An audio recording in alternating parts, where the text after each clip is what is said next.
Shields up, Ironbreakers. How's everybody doing today on this fine Tuesday afternoon? Welcome one, welcome all to Khan's Anvil, where the hammer shall fall. Does that? Nah, it's pretty lame. Never mind. How's everybody doing? Hope you're all doing good. Hope you guys are ready for another edition of the Khan's Anvil. I just completely busted my legs working out. So, you know, I'm ready to be sitting down, relaxing, chillaxing, hanging out. We got a couple of news to go through, but to be quite frank, beyond the Helldivers 2 drama, which I already covered on the channel, there's a lengthy video, the one that you guys see over here. That video is on this channel, and it's like 30 minutes of me going through the entirety of the thing that happened with Helldivers 2, which we will be recapping here on the stream. But if there's any topics that you early adopters of the stream would like me to check out, now is the time to rattle those off in chat. Let me know. You're looking thinner, Ruri. Thank you. I think the camera might be doing me all kinds of favors. I don't feel thinner, but, you know, I am working out, so it is what it is. Bum, bum, bum, bum, bum, bum. Hopefully you guys are excited. Hopefully you guys are ready. Let me actually lower the volume. It's a little bit, I don't think it's that loud, actually. I think the music should be at just the right volume, but it's loud for me, so I'm going to lower it a little bit on my end without touching it on your end, so that you guys can enjoy the beautiful sounds of Monster Hunter. Shields up, Kegrin. I'm doing good. Started Hades 2, played that crab game that you guys wanted me to play, which we'll be talking about a little bit today as well. But yeah, still believe Switch 2 is getting wilds like I predicted. It will... God damn it. It will sell out in a minute. Oh, okay. It's like there's this little heart icon that stays right on top of chat, and it's really frustrating. Maybe I should make chat bigger. The problem is stuff still gets covered by that heart. It's the symbol of love! And by the way, if you guys enjoy Khan's Anvil, do make sure to hit that like button because it really helps me out. And subscribe for more content. I know I teased you a bit during both streams. Yeah, dude. Yeah, dude. Hey, Carmen Bailey's, how you doing?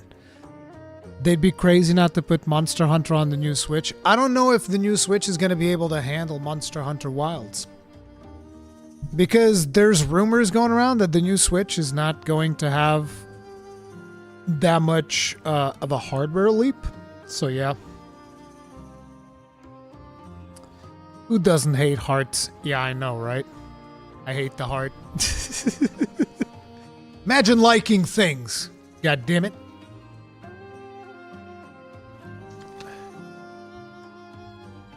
Pull the trigger and return to 14. Was it so that you could get Torgal, the best boy?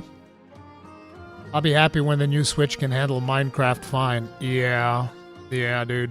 Yeah. Hey, Dragnoff93. So I guess there's nothing in particular you guys would like me to check out then? You're all very silent. Let me check out Discord, see if anybody posted anything on Khan's Anvil. I don't think so. I checked it before this. Yeah, most people wanted me to talk about the Helldivers 2 situation, which I already addressed in its own video.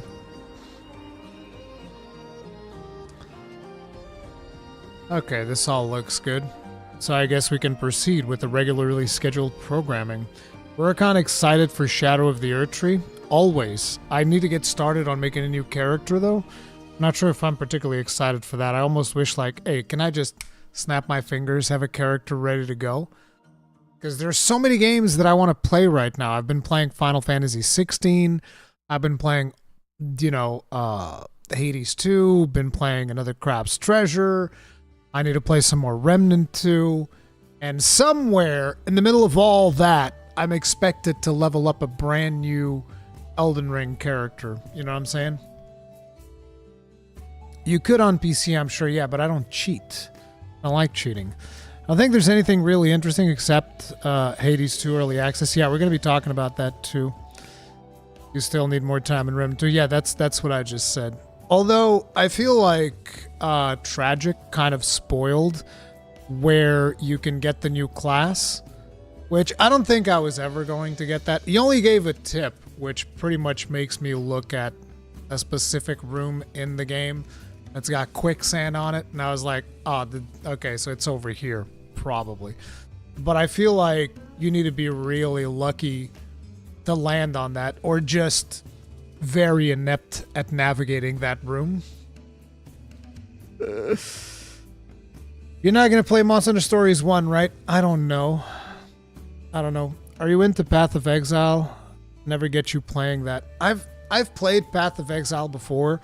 Like, I'm excited to play Path of Exile 2 when that comes out. The thing with Path of Exile for me is that I'm not excited to reach Path of Exile endgame, where the whole purpose of the game is to just delete rooms and, you know, just mash cast, and your character casts super fast, destroys everything. You just run through the map. Like, that type of playstyle is not super appealing to me. I actually prefer something more in line with, say, No Rest for the Wicked. You know? Granblue new characters. See, we're going to have to talk about Granblue today as well. I'm not sure if I have good news. Ghost of Tsushima. I already played Ghost of Tsushima. There's a full playthrough here on the channel. I don't know if I'm going to be doing a full playthrough on PC. You either have to know where it is and do it intentionally, or AFK 5 minutes to get it. It takes 5 minutes? It takes 5 minutes? You're never going to get that accidentally. How does that even make sense? Is this a new format? Yeah, Cons Anvil. There's already like 3 episodes of it. It's just I discuss a couple of gaming news. I talk to you guys. We all hang out. All of that stuff. I think that, like, if you have to stand there for 5 minutes, I don't think that's reasonable. I think that a majority of the player base would never find that. That's absolutely insane. But yeah, we'll eventually get to some more of that. But I love that game. Friggin' Remnant 2 is awesome. But anyways, let's get the show started. Let's talk about the Helldivers 2 situation for those of you that may not be aware of what happened. I'm gonna like do a quick recap without actually going into details. If you want really big details, this video is what you want to watch. It's already on the channel. Because in that video I go through every single thing in the timeline, every single event that happened. Fundamentally what happened was, from the beginning, Helldivers 2, when it released on Steam, was supposed to have a PlayStation account associated with it. So you were supposed to, you buy the game, and then as you are going through the process of logging into the game, because it's an always online game, you're supposed to associate your PlayStation Network account with the game. Now on release, the CEO of Arrowhead Studios made the decision like, look, this is going to overload servers, so we're going to go ahead and not force players to link their PlayStation Network account with their Steam accounts so that they can just get into the game.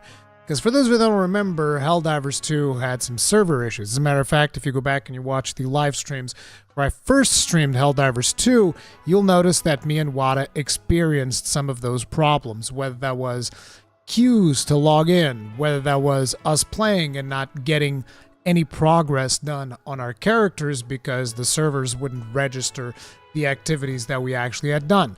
So, you know, to kind of like solve a little bit of attrition during the launch period, Arrowhead CEO said, okay, we're waiving this. We're going to let you guys just skip the account linking process, but that's supposedly going to be required. Even though on the official PlayStation website, if you go to direct.playstation.com and you go and try to buy Helldivers there, it tells you that the PSN account is optional. So all of the people saying that like, oh, it was made perfectly clear that everybody needed to have an account, it was absolutely made perfectly clear, there was no room for interpretation, you're all fucking wrong.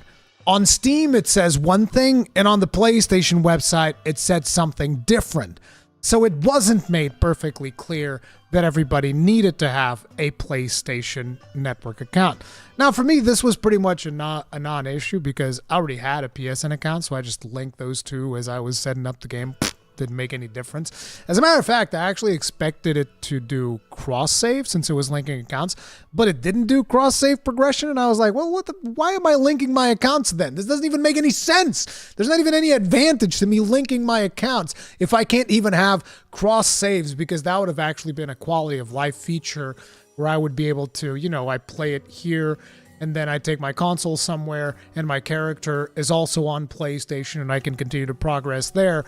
That would actually make sense, so I didn't even understand what was the reasoning behind that. But, fact of the matter, he basically postponed the whole thing where people had to link their accounts. But, this Friday, PlayStation brought the hammer down, and they were like, no. Everybody needs to link their accounts to play Helldivers. This means every new player that buys the game needs to create a PlayStation Network account, and every existing player that owns the game needs to create a PlayStation account by the end of the month. Otherwise, you can't play the game anymore. Now, one of the interesting things here is that this definitely reveals a little bit of lack of foresight in terms of being aware about the things that PC players like or don't like, because I can tell you right now, one of the things that PC players don't like is having to create multiple fucking accounts to every single goddamn game that comes out. As a matter of fact, PC players are pretty sick of that bullshit, and I find it interesting that people try to portray the PC gaming community as being completely okay with linking Ubisoft accounts and EA accounts and all of these other accounts when this was never the case. People have always just begrudgingly accepted it. They were never like, oh yeah, it's fine, I'll just go create this Ubisoft account. There's tons of people on PC that will straight up not buy games because they require a third-party account. They're just like, no, I'm not dealing with it, fuck you. Your game's on Steam, I just want my Steam account now and nothing else. Which I find interesting. But as with everything, people always feel the need to take sides and basically try to portray the other side as being unreasonable. Which that, to me, is the unreasonable part. You can absolutely take a side if you want to. You don't need to just make the other side look bad. Just try to argue your point for whatever the validity it may or may not have. But my particular stance on it is like, I don't think you should force people to have a PSN account. Especially when you didn't force it at launch and you expect to enforce that like 2 months down the line, or however much time has passed. Probably 3 months down the line by now, right? Probably coming up on that. So I thought that was pretty unreasonable. But they try to enforce that, and naturally people didn't like it. They went ahead, they review bombed the game, and they were able to bring the game's rating down from overwhelmingly positive to overwhelmingly negative in less than 72 hours. Which is fucking impressive, by the way. But, people were able to do that. And then there were all these types of discussions. There was drama with the community managers and people attacking the community managers and the community managers backlashing against the community. I'm not going to get into the weeds with that specific stuff. That's what this video is for. But eventually, after all was said and done, Sony backtracked. They blinked. They were playing a game of chicken, and they blinked. Even though, before they blinked, they basically said, okay, so apparently there's a bunch of countries that don't have PSN, and they can't have PSN, so we're going to go ahead and just remove the game from all of those countries. Actually, it's been brought to my attention that might not have been Sony, that might have been Steam, because of the refund situation, all that. They might have like, okay, if they're going to make this a requirement and all these countries don't have PSN, we'll just remove the listing. So we don't know who actually removed the game, if it was Steam or if it was Sony. At least at this point, I personally don't know. I don't know if that's public information. But fundamentally, because a lot of countries didn't even have PSN, their solution was like, we'll just delist the game. What about all the people that already bought the game? Fuck them. Yeah, fuck those people. We got their $40. What the fuck do we care? But naturally, Steam, being a little bit more pro-consumer, said, hey, look, this ain't cool. We're going to offer refunds to the people that actually ask for it because they can't play the fucking game. It doesn't make any goddamn sense. Right? So it was this whole situation. And then eventually, Sony was like, all right, fine. You guys win. Okay? We're waiving the requirements to have a PSN account. So basically, you will be able to play Helldivers 2 without linking your PlayStation Network account. However, a couple of things that still haven't been solved that we're going to be getting into is the fact that what about those 177 countries? Whatever happened to that? Now we have something here from Twinbeard where he says, Helldivers, ideally I'd like to have some more information before posting an announcement here. However, as questions about the details surrounding account linking keep pouring in, and understandably so, we feel it's better to say something even if it's not much. We don't have any updated information about the account linking yet, particularly of anything related to players outside of PSN regions. To clarify, and per Sony's earlier statement, mandatory account linking will not be going forward. There are still ongoing discussions between parties about the details, and we at Arrowhead acknowledge and respect that it will take some time to sort those out. We therefore kindly ask of you, our cherished community, hardcore Helldivers and precious players, to try and be patient as well. As soon as we learn more, we'll post an update here. Furthermore, while we have your attention, we're approaching 1 million users, blah, blah, blah, blah. You know, the rest of this is about their growing community on Discord. But fundamentally, we don't know what's going to be happening on those countries where the game was delisted. However, I did have someone who is from the Philippines in my notifications. Field team leader, he said, I'm assuming PH is Philippines here, and I have a copy of the game on Steam. You can play the game if you've already bought it before, but it is still purchase restricted, meaning nobody new can buy the game, nor anyone who has refunded. So if you own a copy of Helldivers in one of the 170 whatever countries, I'm assuming that you currently can play the game, but people from said country can't buy the game. Now again, it just seems to me very unreasonable that this wouldn't be fixed because you're just leaving money on the table. Why wouldn't you sell to these countries now that the PSN account requirement has been revoked? It just doesn't make sense to me. So, you know, we'll see how the situation evolves from that end. Now, another thing is apparently one of the Arrowhead community managers was almost fired. This was Spitz. Somebody was asking, oh God, I thought you got fired or something. And Spitz says, almost, not quite. Turns out that telling people to review bomb and refund the game isn't a popular decision with the publisher. But I'm still here and I'm glad that we all made a difference. So apparently Spitz is the one who said, hey, look, if you're in one of those countries, you know, just review bomb the game. Just go ahead and leave a negative review on Steam. And apparently PlayStation wasn't particularly happy about that. They're like, what the fuck? What do you mean? You're the community manager for our game. Fuck you mean you're telling people to go review bomb the game? Shut the fuck up. You're fired. So that's one hell of a crazy situation there, right? But there's still another thing, which is, as you guys know, in about 9 days from now, I believe, so at some point next week, we're going to have the release of Ghost of Tsushima, which, for those of you that are not aware, Ghost of Tsushima is a game that I highly recommend. I played it on PS4.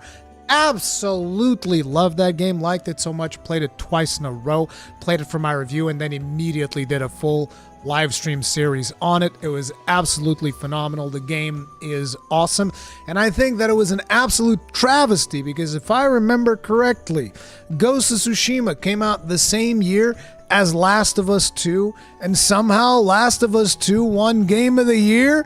Get the fuck out of here, bro. What the actual fuck happened that year, dude? People are absolutely insane.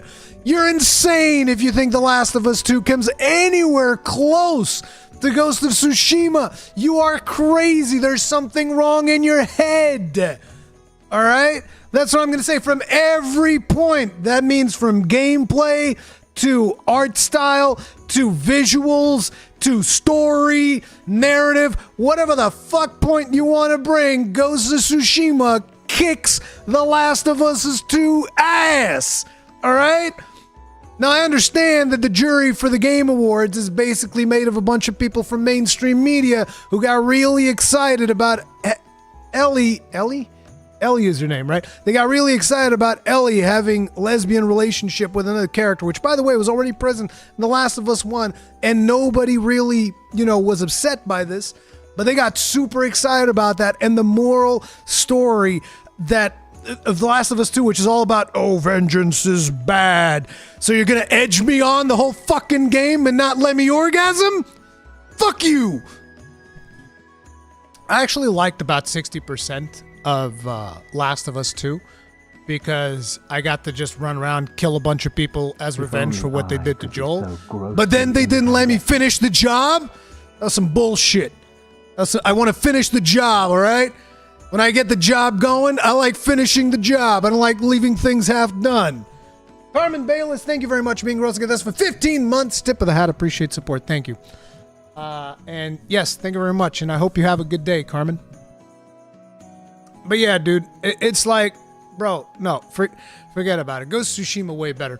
But anyways, I still don't know how good Ghost of Tsushima is going to run on PC. I don't know if I'm going to be receiving a review code for that or not. If I do receive a review code, I'll be sure to check it out and see how well the game runs on PC, let you guys know. But game's really good. However, naturally, amidst this situation, this drama with Helldivers 2 and requirements for PSN account, the developers made it perfectly clear. Carmen Bayless, thank you once again for the souls. Tip of the hat, appreciate the support. Thank you. Thank you very much. As I was saying, basically in the midst of all of this PSN account stuff required, the developers came out and they said, you don't need PSN accounts to play the single player of Ghost of Tsushima, but you do need it for the multiplayer, which, to be frank, I didn't really play that much of the multiplayer. I remember jumping in there, playing a little bit of it, and I was like, I don't know, I feel like this is not why I like playing this game. I like playing this game to go out into the world and do stuff. When they put me on those really small maps for the multiplayer setting, I don't know, it just didn't feel as compelling. But yes, if you want to play multiplayer on Ghost of Tsushima, you are going to be required to have a PSN account. Or will you? I don't know. Maybe the PC community is going to get together again and nuke another game from the planet. Like, I don't know, dude. I'm not sure that it is in PlayStation's best interest to enforce this PSN account nonsense. Because, like, what are you actually gaining from having this PSN stuff? I get that you can say, oh, we have monthly active users or some such nonsense. But the reality of it is, does that even matter? Wouldn't it be better if your game would just sell more copies on PC? Wouldn't that just, I don't know. They are getting out far in front and saying it. Yeah, at least they're making sure that people are aware of it. Like, look, this time you ain't got no excuse. We said you need PSN. Now, the thing, though, is it makes me wonder what happens. Does the game still sell on those 170 plus countries that don't have PSN? Are they going to sell the game there? Because, hey, technically speaking, you can still play the single player of this game. I don't know what the deal is going to be with that, but we'll see. I think the backlash will still be there, but it won't be as strong as it was with Helldivers 2. Maybe. It matters for quarterly profit reports. Bro, it fucking sucks that, like, so much of this industry nowadays, the discussions that we are having is about fucking bureaucratical, financial, quarterly reports bullshit. Bro, just make a good fucking game, man. Just make a good game. Fuck all this finance nonsense, bro. Just be like me. All right? You guys might not be aware of this, but over the last couple of months, because there hasn't really been that much in terms of like Dark Souls or Monster Hunter, I'm not exaggerating when I tell you this, my revenue on YouTube got cut in half. It got cut in half. Guess what? I'm still here making content, baby, because I fucking like it. Bro, just fucking make a good game. You're gonna make money eventually. This is an industry of ups and downs, baby. You gotta ride the wave. It is what it is. The multiplayer was a free update for the game. Yes, multiplayer was a free update for the game. It was a free update to the game. Sounds like they're restricting those people to the high seas. Oh, that fucking sucks. Don't pirate Ghost of Tsushima, man. Ghost of Tsushima is an amazing fucking game. Please don't pirate Ghost of Tsushima. Don't worry, Ruri. Elden Ring DLC is coming. Yeah. I don't know if I'll get that much viewership out of that, but it doesn't matter. It doesn't matter. Like, I'm doing fine. I just made that as a point because, like, everybody, when it comes to video games, they're always talking about finances and all this bullshit. This is an industry of ups and downs, baby. Ride the wave, make good games, stop thinking about your investors, think more about your players. Think about the players. The players will come. You make a good game, and the players will come. The players will give you profits. But you got to make a good game instead of constantly thinking about, oh no, but we got to think about the investors and the quarterly earnings and the profit sharings and... No, the game, bro, okay? The game. Think about the game. Make the game. God damn. By the way, we're kind of thinking about hopping back on Helldivers. When I get some more time, I do want to jump back in. I haven't played it in a while. I loved when I played it the first couple of days, but then it's just like stuff got out of hand. The thing is, right now I'm also playing Final Fantasy 16. Because I never did the DLC and I bought it. I bought the DLC day one. And I never got to do it because I was midway through a Final Fantasy save, which is the harder difficulty that comes after normal mode. And I'm trying to get through Final Fantasy mode, but it's just all of these things keep getting in the way and I can't get through it. I just killed, who was it? Bahamut? I just beat the Bahamut and I'm currently doing some of the quests that come after that. So I think I'm pretty close to going over to Barnabas's place, just beating the crap out of him and everybody that's hanging around there. So yeah, that should be a thing soon. Dude, this makes me respect Larian so much more. You're goddamn right. Don't care about the Nuvo as much as forcing me to sign up for extra platforms accounts like PSN. The only thing the suits will ride is you. Hi-Fi Rush was a good game and the team getting shut down. The thing is, I don't know how much demand there is for a game like Hi-Fi Rush. It is a fucking amazing game. Like in my case, the problem with Hi-Fi Rush for me is in order for me to play Hi-Fi Rush, I need to basically break my whole setup to make Hi-Fi Rush work. And you guys are like, what? Yeah, because there's a little bit of a delay between capture cards, because capture cards always have a little bit of a delay. It's not perfect. That's just the nature of playing all of your video games through a capture card so that you can actually record and do, and do live streams and do stuff like that. And for Hi-Fi Rush, that little bit of a delay made it so that I could not land the rhythm of the game at all. I was actually really frustrated the first time I played the game because I was like, what the fuck? I feel like I'm nailing the beat every time and it just keeps telling me bad. And then I was like, all right, let's circumvent the whole thing and get my headphones connected directly to the TV, no capture card. The moment I reviewed the capture card, I was nailing everything in Hi-Fi Rush. And I was like, this game's amazing, but I can't really make content on it because putting the game through a capture card is going to ruin everything, which kind of sucked. I don't know if other content creators might have had the same problem that I did, and maybe that's why there wasn't more coverage of Hi-Fi Rush. But I really liked it. What capture card do you use? I use the AverMedia 4K Live Gamer, whatever the crap. It's the internal one. The GC500, and I don't remember. But it's like one of the older ones from AverMedia, because that card is actually really good because it will even pass through 144 hertz or something like that, which a lot of capture cards actually don't do that. So you mean game is bad because it's not designed for streamer? No, see, there you go. See, that's literally not even close to what I said. I said the game was amazing. Where did you get the impression that I said the game was bad? I said I couldn't create content for the game because I had problems with the latency situation between the capture card and all of that stuff, which prevented me from making more videos for that game. And then I question, could this be why maybe other content creators didn't create more content for the game, which negatively impacted its popularity? I never said the game was bad, quite the opposite. I think Hi-Fi Rush is absolutely fucking amazing. It's like, bro, I feel like nowadays people are so ready to just take whatever you say with a huge grain of negativity that it's actually quite frustrating. It's very hard to try to get a point out there without people just trying to deconstruct it and making it into something negative.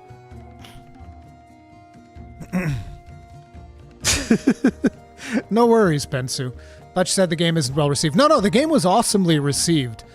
But like I said, I think the game wasn't as popular, maybe because not that many people were able to create content on it. Maybe I'm completely wrong on that. I'm just speaking from my experience because I wasn't able to create more content on it because it kind of becomes a hassle if every time that I want to make a video, I need to like take apart my whole setup and set it up specifically for that game. This is one of the reasons why I don't play more Soul Sacrifice Delta, because in order for me to play Soul Sacrifice Delta, I have to either plug in a PlayStation Vita to a USB to connect to some random software that I don't even remember where I have that software right now, because you can't just like get a download link for it because it's a, you know, it's like a modded Vita thing. Or I can go get my PlayStation Vita TV that I then have to hook up to a like a super old HDMI splitter to remove the HDCP signal from the PlayStation Vita TV so that I can plug that into my capture card so that I can show you guys the gameplay, which is just like a really fucked up weird thing that I don't feel like dealing with, right? That's one of the problems. Goddamn pancake fascists. Yeah. I mean, Rurikhan was dodging taxes yesterday. I wouldn't trust him, to be honest. Yeah, dude. Good old another crab's treasure. It's more of a thing that people are very radical nowadays. If something isn't super popular, then it's dead. Isn't that the strangest fucking thing? Like, I swear to God, whenever I get one of those brain-dead takes on Twitter, where I just hear that a random person say, like, oh man, this game really came and went. I think the last one that I saw was the Tales of Arise DLC, where this dude was like, oh man, this thing really came and went, huh? I was like, that's a 20-hour DLC for a single-player game. What exactly did you expect? People to put fucking 200 hours on it? Like, where are these brain-dead takes coming from? Of people saying, like, a single-player game 2 months after release, this game's dead. Yeah, people played it. They finished it. It was awesome. Now they're done. This is perfectly fine and reasonable. It's so weird, dude. It's so fucking weird. Oh my God. Every time I see like that take on Twitter of like somebody criticizing a single player game for like, oh, it looks like the popularity for this game is not as popular anymore. Maybe you should be looking for games that are good instead of games that are popular. God, I swear that there's a generation of gamers out there right now that if a game is not popular, it's not good. They don't understand that, like, a game doesn't have to be popular to be good. It just has to be good. The internet just encourages extremism. If you grow up with social media, just get used to it always being over the top. It is. It is actually one of those things where it's been very frustrating for me because I draw a lot of energy from the overall gaming discourse because I love talking about video games. That was the whole point about me making this channel. I like video games, and guess what? 17 years later, which is about the amount of time that I've been making content online, not always full-time, mind you, but wait, is it 17? Yeah, because I started making videos in 2007. So, I liked video games back then. I still like video games now. And I feel that a lot of the people in the gaming community no longer like video games. They just like complaining about them. They're just like, ugh, game's bad. Gaming is so bad now. Oh my God. Bro, gaming back in the day was so much fucking better. And it's like, listen, there were some really great games back in the day, don't get me wrong. But to say that gaming was better back in the day, it really is depending on what game you are talking about. Because I kind of feel like if you're somebody who plays World of Warcraft and you're of the opinion gaming was much better back in the day, you're actually correct, because back in the day, not every single player of that video game was min-maxing their life away, which kind of just destroys the whole point of the game. Everybody wants to know exactly what is the best in slot loot that they need to go get instantly. They need to get through the raid instantly. They don't even want to learn the raid. Hell, like I've always said, if they could just push a fucking button and get their character in BIS and not log in anymore, that's what they would do. They would actively not play the game. They would just go there, push the button, your character now has BIS gear. Yay! And they would fucking log out. That's what people would do. Shit, they would pay money for it. They'd pay $60 to go into World of Warcraft, push the big red button that gives them BIS gear, and be able to log out. They'd be like, oh man, now I'm free. I can go play other video games. It's like, guess what? You could go play other video games before doing that. You could just not play that game that you don't want to play. But, you know, yes, back in the day, World of Warcraft was more fun because not everybody was just focused on min-maxing the shit out of their character instead of actually enjoying the video game. You're correct there. But to boil that down to the entirety of the gaming landscape, you're absolutely fucking wrong. 2023 and 2024 have been some of the best years in gaming of the last decade. And it's not even fucking close. It's not. I'm sorry. I don't give a fuck. And here's the thing. I say this because I still like video games. And that's never gonna fucking change, it seems like. I fucking love video games. I think video games are amazing. It's the best form of entertainment we have. But people just want to like come in here and into this medium and be like, ugh, gaming is so bad. Everything is terrible. Don't get me wrong. There are some things that are bad, like the monetization is completely out of fucking whack. That doesn't mean that there's not games that are not adhering to that. There's plenty of good experiences to be had in gaming. It's just people just want to have their one experience and they never want to diversify and they want to give all of their money to one fucking company and they expect that company to always have their best interests at heart. No, you know, experience something new, something different, rediscover the reason why you liked video games to begin with. Because I still fucking like video games, I do. And it gets really hard to continuously try to fight against the grain, because nowadays, if a game releases and I happen to receive a review code and I play that game and I was like, oh, this game's actually fucking awesome, everybody instantly jumps into the comment section and goes like, oh, you're a fucking shill. How much money did you get paid to play this fucking video game? And it's like, motherfucker, if I wanted money, I'd take those goddamn Raid Shadow Legends sponsorships and I would have bought a house. Could have literally have bought a fucking house by now with all the money that was thrown at me by Raid Shadow Legends that I told them to fucking go pound sand.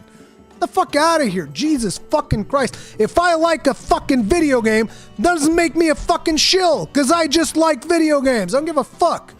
Tired of like having to constantly reply to some of these comments of people like, oh, you're a fucking shill because you like the video game. You goddamn right I like the video game. Why the fuck am I doing this? I just said my fucking revenue was slashed in half.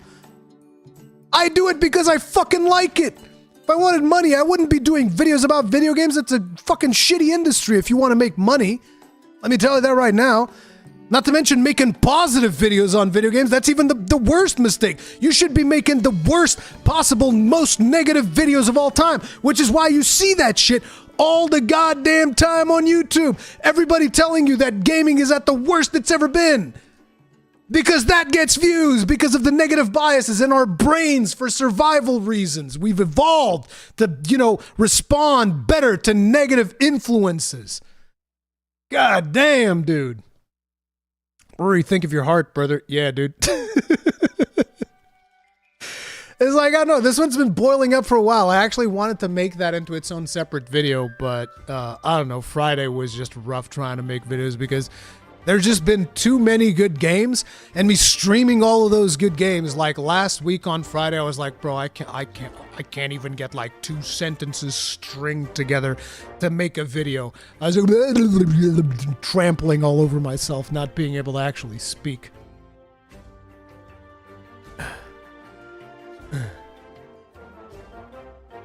Honestly, I'd probably still be here if you'd bought a house with Raid Shadow Legends money. Yeah, but it's like, here's the thing that we also need to consider. How happy would that really make me, right? How happy would that really make me? To sell a part of my integrity And again, I want to make one thing perfectly clear. I do not have anything against people that take the money of Raid Shadow Legends, because I consider that I'm in a bit of a privileged position when it comes to that, because the cost of living in Portugal is significantly cheaper than other places in the world. And there are people that quite simply, you know, like I said, this industry doesn't actually make that much money, particularly if you're constantly being positive about the games that you're talking about. Your revenue is going to go to shit. Which is why every now and then we say something negative. No, I'm joking. The reason I usually say negative stuff is because negative stuff happens to franchises that I really care about. But anyway, you know, people got to pay the bills. So if somebody wants to take a Raid Shadow Legends sponsorship, I got literally nothing against them. It is what it is. People got to make do. But it's like, would it make me happier to take that Raid Shadow Legends money, knowing that the reality is I don't want any of you in my community to actually play Raid Shadow Legends. As a matter of fact, in my head, and I could be wrong, I genuinely believe that that would be a negative influence in your life if you were to start playing Raid Shadow Legends because of me. I think that would actually be bad for you. I think that would be a negative thing on your daily life. Would it make me happy to like, well, but I got a fucking house? Would that make me happy knowing that I might have screwed over, like, even if it was, like, say, 10 people that would start playing Raid Shadow Legends because of me? But I'd be like, but I got a house. Fuck them 10 people, right? It doesn't work. It wouldn't work. I know that a lot of people wouldn't begrudge me taking those sponsorships, but it's like, look, it's like I said, I'm not saying that that would never happen. Like, if I would get to a point where it's like, you either take this Raid Shadow Legends money or your kids go hungry, you better believe I'm taking that bag. But I don't think I'm anywhere close to that, so no, thank you. I'm good. Rurikhan, do you believe Helldivers 2 PSN drama has connections with the Ukraine war and the Israeli war? I know that there was some situation with Ukraine where like somebody from Ukraine emailed Sony and their response was not particularly good or whatever. I don't know. I try to stay out of geopolitical discussions because I don't consider myself to be well educated enough to speak on them, which unfortunately I wish more people would do that, because there's a lot of fucking idiots out there that think that they know everything about the Israel-Palestine conflict, and they're just like, you know, doing their thing, either promoting Israel propaganda or promoting Palestine propaganda. And here's me, I'm just like, I don't know. I don't know about Israel's politics. I don't know about Palestine's politics. I don't know about the Gaza Strip. I don't know about anything that happens in there. I hope people can sort out. I hate seeing people get killed. I think that fucking blows. But I'm also not educated enough to have an opinion on that. I would have, in order for me to feel comfortable about talking about any of those things, I would have to spend at the very least like 50 hours researching it. At the very least 50 hours of hardcore research, which I'm not willing to put in because it's like, listen, I got my own job to do.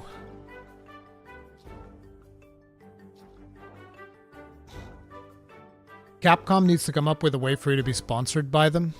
I mean, technically speaking, Capcom's already helping me quite a bit. Like, you know, I get early access to their games that I want to check out, which is already an advantage that you can kind of get. It's almost a sponsorship. It's not really, because, you know, everybody that's a big website or whatever, they all get access to the same stuff, right? But Capcom's already helping me out, and I'm just like super happy to even be included. I'm like, I'm all good. I don't need to be sponsored at this time. When you study advertising, you start to see how basically everything is propaganda for something. Yeah, pretty much. Pretty much. Everything is propaganda for something. I completely agree with that.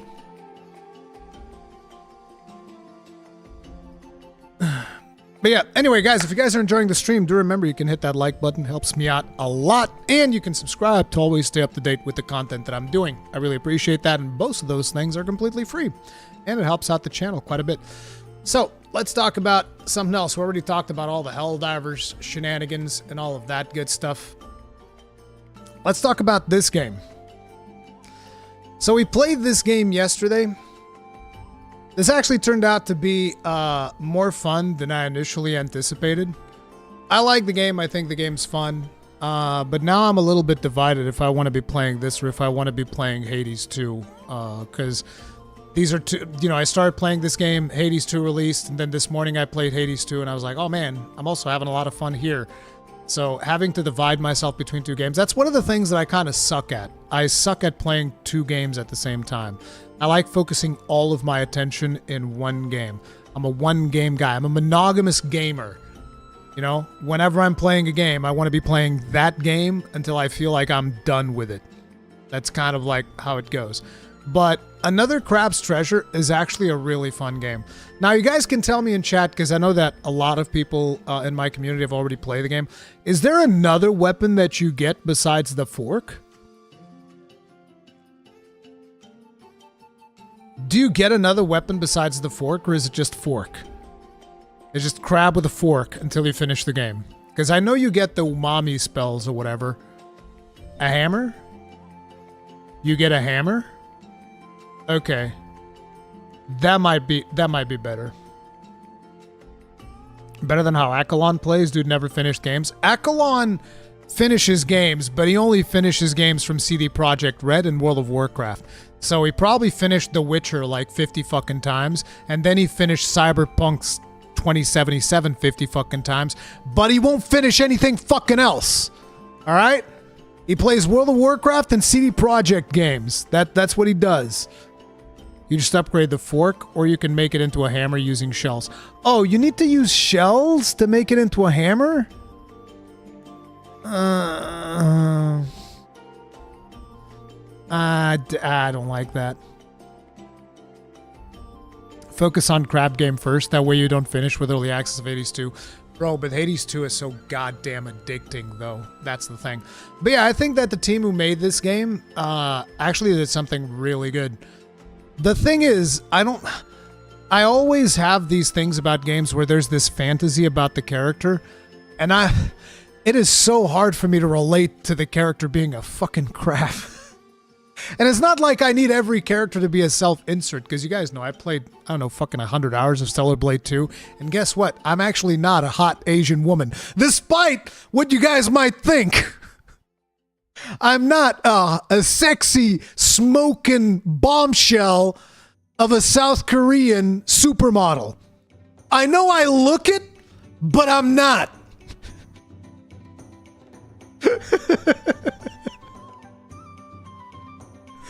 I feel like the beard should be a dead giveaway, but it doesn't work.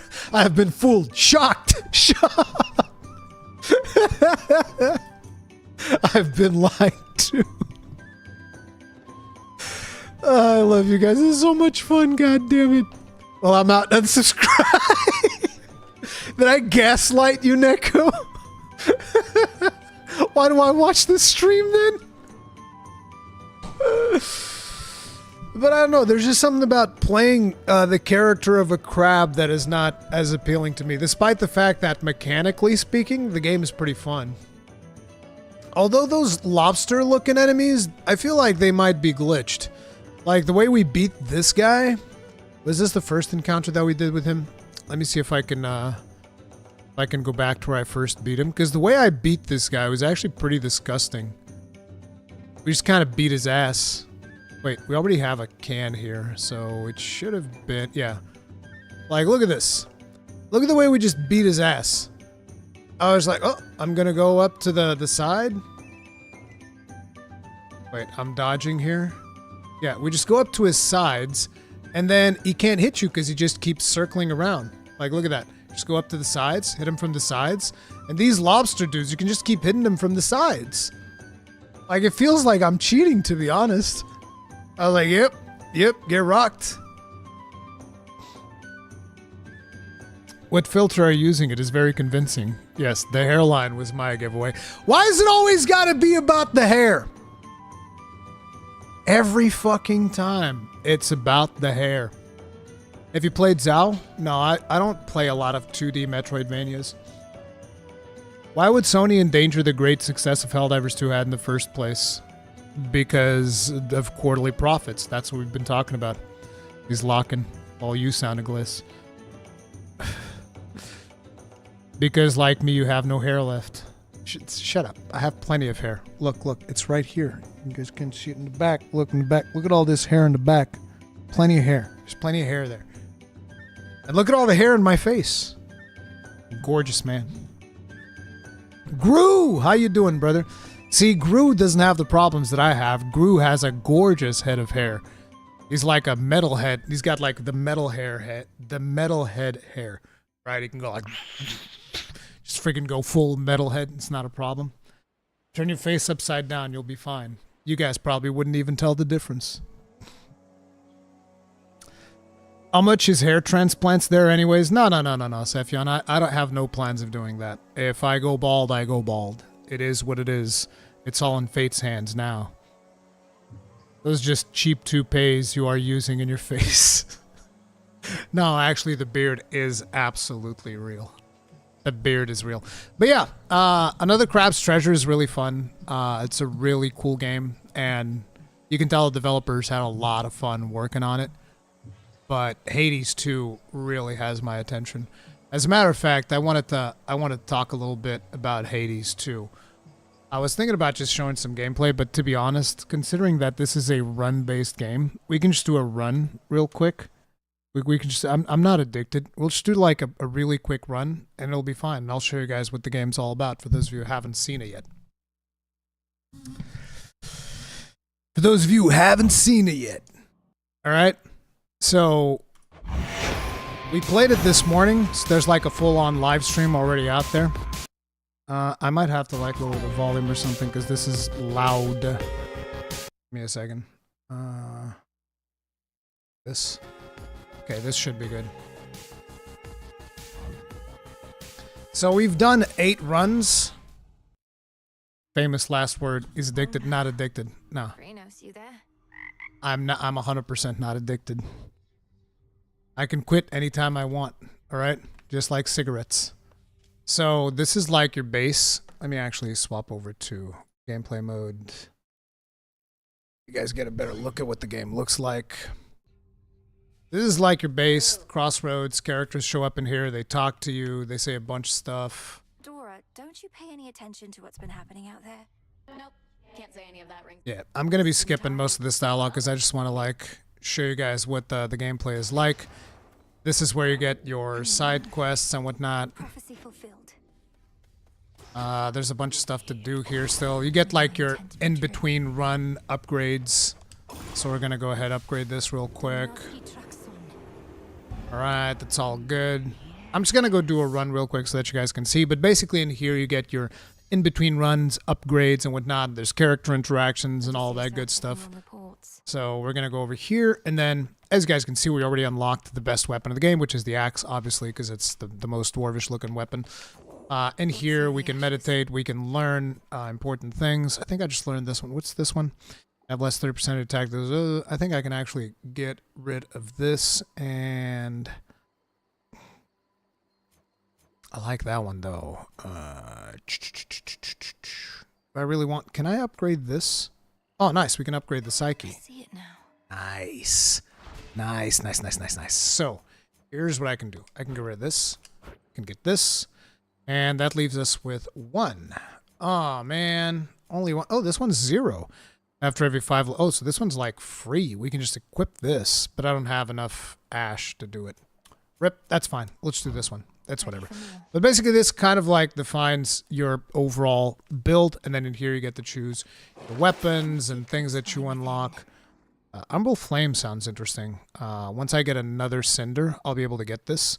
So I'll try to play around with this one as well. And then you get tools and all these other things that you unlock. But you go out, and this is a roguelike. And so the whole thing is, you come around, and you're gonna get... Oh! What's this? You are. How's things? You good? I'm good. Oh, Hermes. And good to see your task is underway, but change your plan, though it's a lot to ask. Up for a visit to Olympus sometime soon? Lord Hermes, just a moment. What do you mean, Olympus? My task is to stop Kronos in the underworld. I can hardly breathe the surface air, much less get to a mountaintop. Come on, Em. You have your ways. Gramps is up to something bad, more than his usual attack, so just give it some thought. Wouldn't ask if it was nothing, right? Okay, gotta run, and so do you. I'll be in touch by Boone. So long for now. Bonk. And it looks like he's going to be dropping one of his upgrades. So, very much like the original Hades, you get these upgrades, and pretty much any roguelike that you play, you're going to get stuff in here. So whenever you are struck, you may dodge any damage, 10%. Most foes' ranged shots are slower. Your attacks are faster. Yes, I'll take that. Faster attacks with my axe. Boom. And then you just slap everybody around. Beautiful. You have a dodge.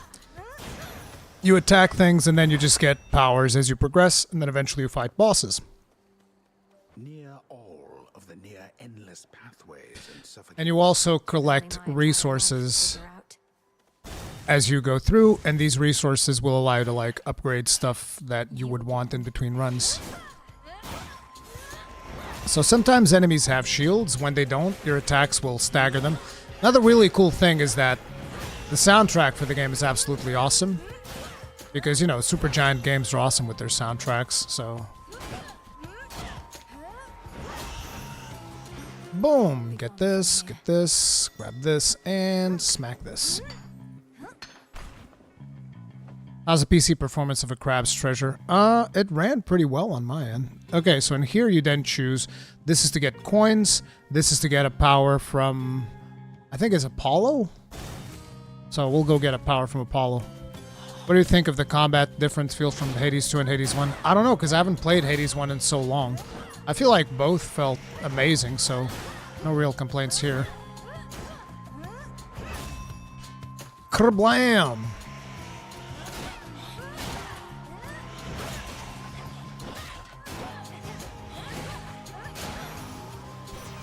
They got through. And a power from Apollo, right? Okay. What are we going to get? Your specials deal more damage in a larger area. Ooh, the specials of this character are fucking beast. While standing in your cast, you gradually restore mana. After your cast expires, rapidly deal damage. No, we're going to take Nova Flourish. There. This is going to be pretty friggin' disgusting. So we can get some more Ash here, or we can get some more of these. I want the green boys, because they allow me to get more health and stuff. Ooh, hello. Not health, but they allow you to increase the amount of things you can put on your build.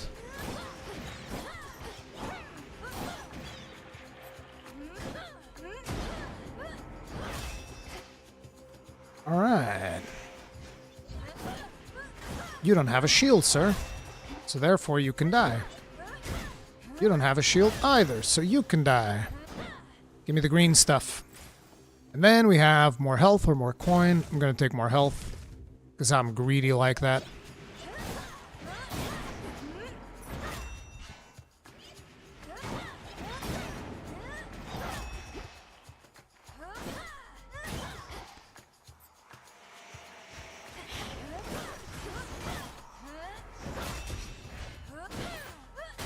See ya, kid. See, when it came to Hades 1, I actually had a problem wherein I played a crap ton of Hades 1 on the early access launch, and then I never played it on the actual launch. So I'm gonna pop a bigger attack on these guys. And now for you. See ya, kid. Ba-boom. Axe is the way to go, boys. We can go get a store for gold, or we can go this way and get some more Apollo. Please, none of that shadow garbage. This again. This one's not good either. I hate this guy. It's annoying as crap.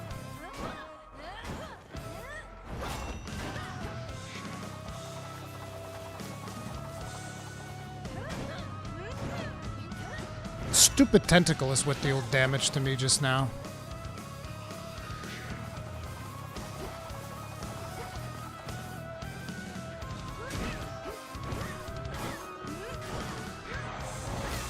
God damn it!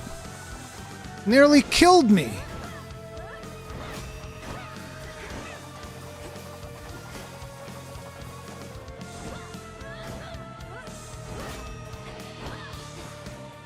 Missed me. Now I'm gonna kill you. Yep, you're done. It's over. Goodbye. We break the shield and then we can just kill him. Because he can't do anything. See ya, kid. Enough. That's another Apollo power. Accept this message. What you gonna give me? After your Omega cast expires, deal rapid damage. You sprint. Lightsmith. After you take damage, your foes take damage and inflict daze on all foes.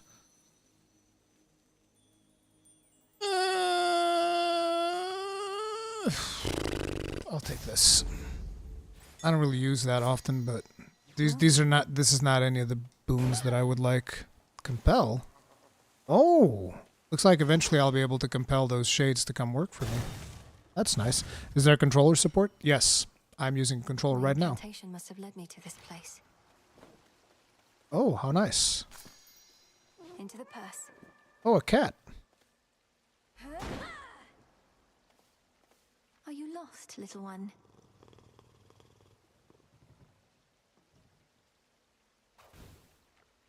Ran off. Nice. Deep in the endless woods of Erebus. Okay. So this is just like a place where you can take a break. I'm going to get the green stuff because I want to upgrade the amount of things that I can have equipped at any one time.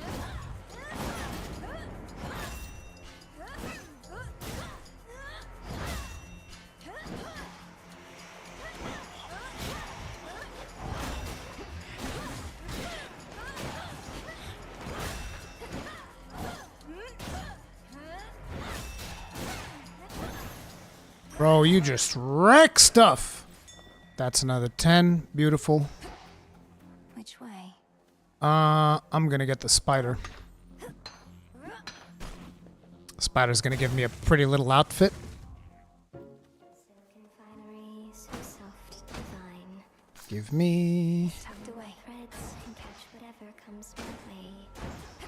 Pleasant memory that lingers on my mind. Meet Arachne. She weaves things for us. Okay, what have you got for me? Saw you get into a scuffle with the great big witch. Yes.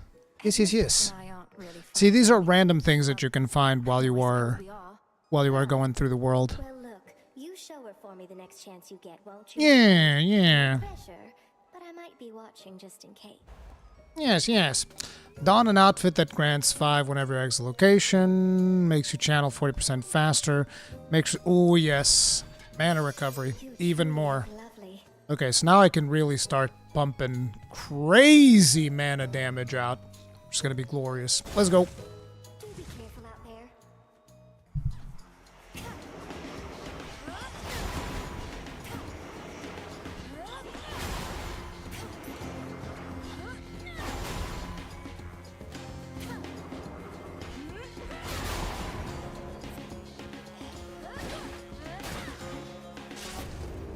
The hunt is on. Take your shot, sister.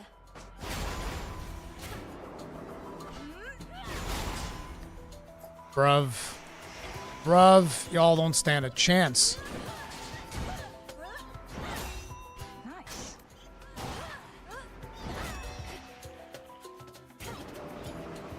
She marked that one for me.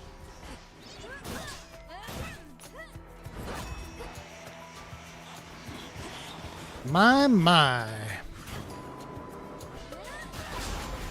3,000 damage? God damn!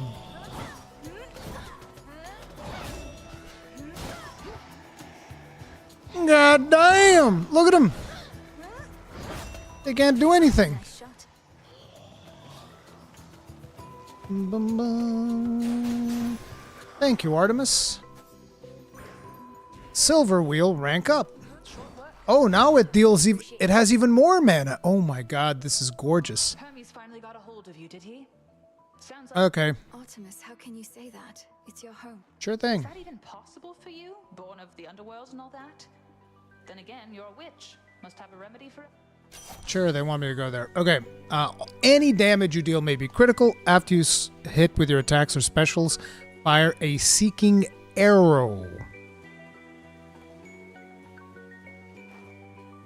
Yeah, I'll take the seeking arrow. See you. Ooh, we can get a power of the moon. Let's go! Powers of the moon! I want to get a big beam.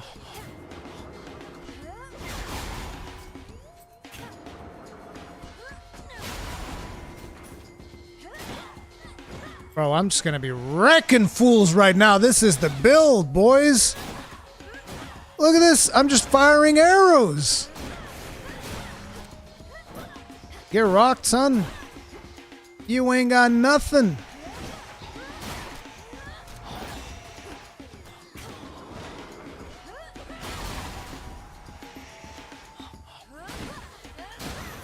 Now for the last Brother, one. please. Did you shine for me again tonight?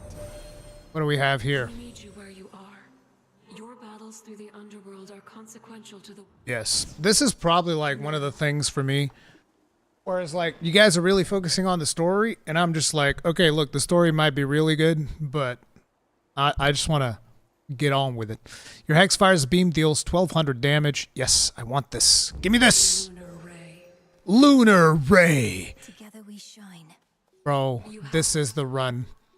This is the run. This is it. Forget about it. Power me up. Your specials deal damage in a larger area. Yes, dude! Bro, this is gonna be disgusting! I can do this. I'm about to do to this witch. Not even a scratch. I heard from Hermes, headmistress. He gave me the impression that Olympus needs my aid. What of my task? Your task remains, as does the adversary whom you face. We shall discuss the matter with Hermes elsewhere. We have other matters first. Crossed flames burn.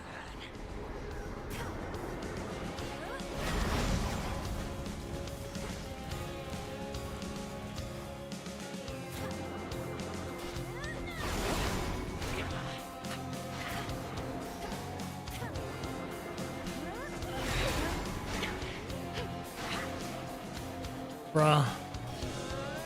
Boom! Oh, what? You cheated! You can't do that!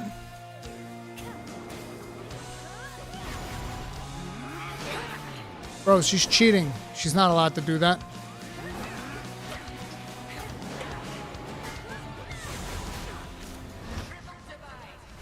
Oh, shit!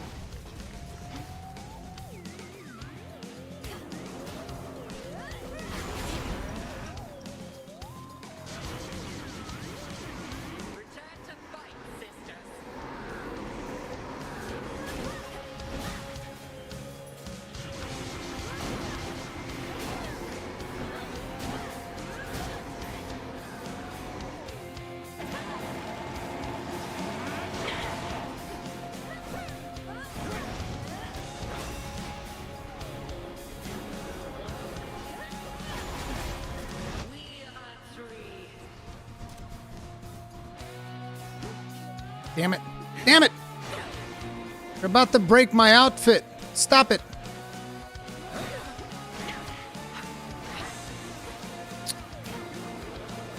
Bathe in flame.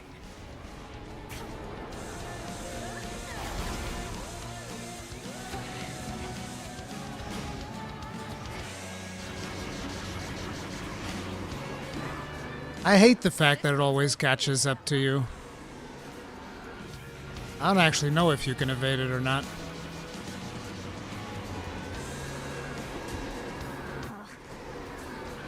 No, my mana regen.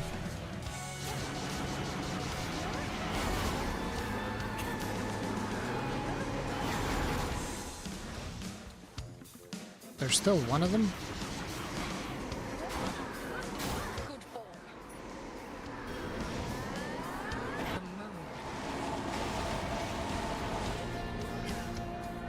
Damn, that hit hard.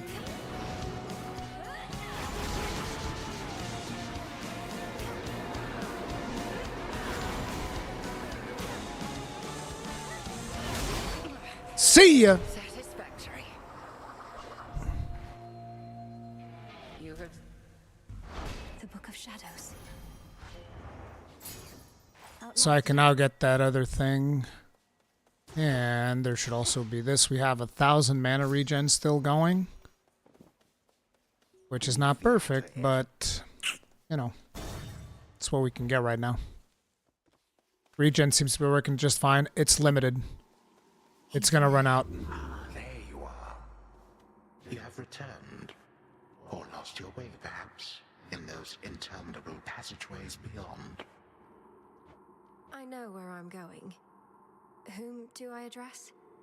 And what are you doing here yourself in such a place? My name and business are not your concern. Is that not what you said? Ah, the impertinence of the youth of this age. Wait.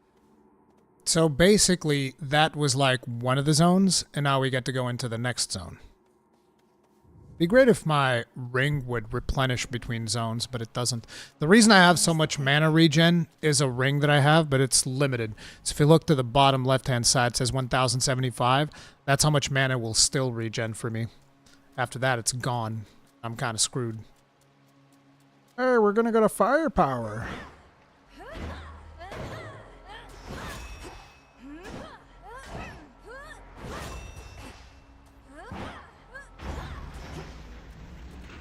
Boom. Oh, it leaves an AoE. Evil. Let's go. They never learn.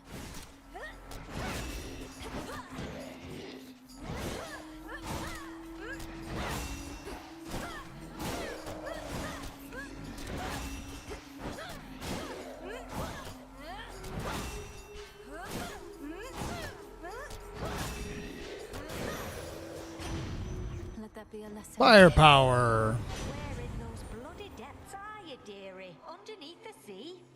It's hard to get a blaze a roaring when there's water all about, but if you can have... Okay. Hearth gain rapidly restored, but you have minus 20% health. Actually, yes, I'll take that. Could unseal one of the other paths. Could I? Interesting. Let me grab this. I'm gonna risk this one. Open up. Oh, great.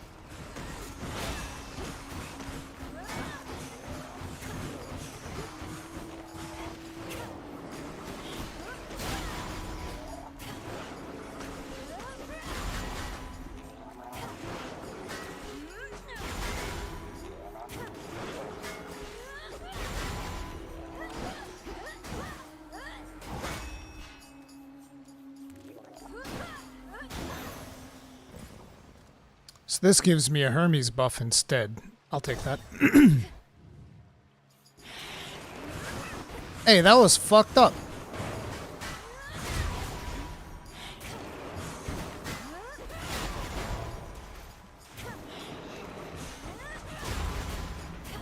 Oh shit. Vaporized.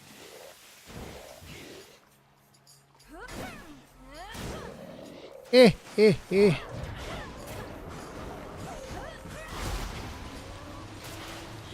Oh crap, oh crap.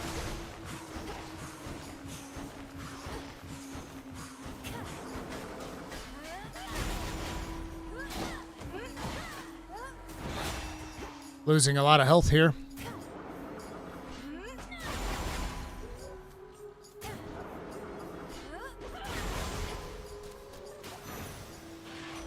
Lord All right. Hermes. Give me something good, Hermes. Each time you slay a foe, deal more damage. Way to retort your hex requires using less before it's ready. Your Omega cast uses less mana. And we're off. Ooh, we get the spider, or we can unlock another one. I'll take the spider. I mean, come on, just... A lotus flower. Yeah? Well, would you look at that? Another would-be suitor journeyed far and wide just to gaze upon me. Not that I blame you. And get totally rejected. Fine. Ogle if you must. Narcissus. Is that how you say his name? Narcissus? Whatever? You have the wrong idea. I'm not seeking a mate. I don't even know who you are. What? I'm Narcissus. Yep, Narcissus. The Narcissus. And if you're no would-be suitor... Pegon Hub, thank you very much for becoming grossly incandescent. Tip of the hat. Appreciate support. Thank you. Thank you very much. Verger Sampler, receive a gift of this. Receive precious metals, heartfelt condolences. Give me this. Now you may go. Thanks. Thank you. Nice. Yoink.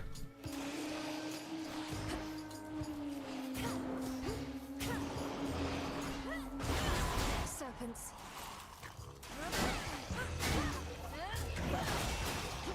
Oh god.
Bang, bang, bang! Updated. So now I can choose. I think we're gonna go to the store. We have 260 gold. Store time. Hopefully there'll be like some health in there or something, because we're kind of low on health. No, we got random power. And how much is this? 10? Oh, we can get both. Nice. It's fortunate the underworld boatman's still plying his trade even during a downturn such as this. Your attacks deal more damage in a larger area. In each encounter, you deal more damage until you take damage. Extra dose. Nope. Let's give me regular this. I will take this. And we'll go this way. It is Khan's Anvil, Kegrin. I'm showing people what Hades 2 is all about. And I'm just doing one run. That's it. Then we're going to go back to news.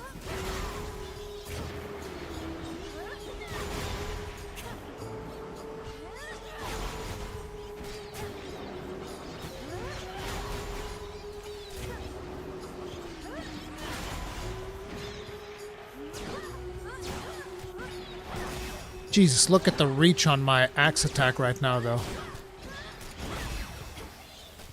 Oh, shoot!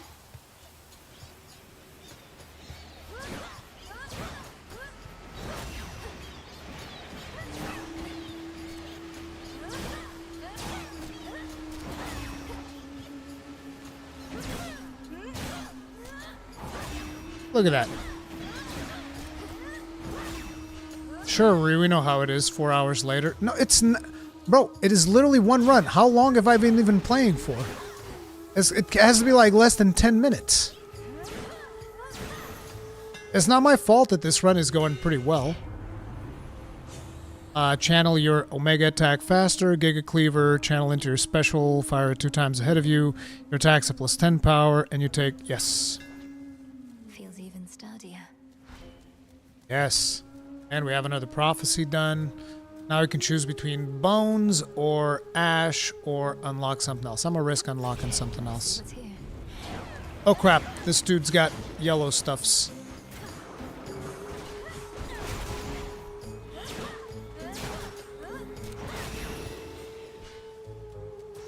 Let's see if that was worth it. It wasn't. The amount of health we lost is now worth it.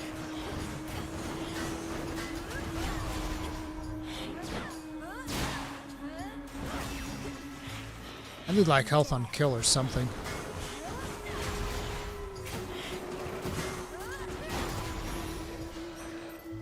Did I survive with 2 health? Oh, nice. some more limestone. And we're gonna go to the store. I mean, I don't know why I'm going to the store. I don't have any money, do I? Hey, food. Nice. That's exactly what I wanted. Hey, and it's the final boss, and now we're gonna die. An ever-present soul. What? Hey, girls! I knew it. She's come back. You ready for another shortly? Okay. What do your musical ambitions have to do with She's just heckling us gals. We are Skilla and the Sirens!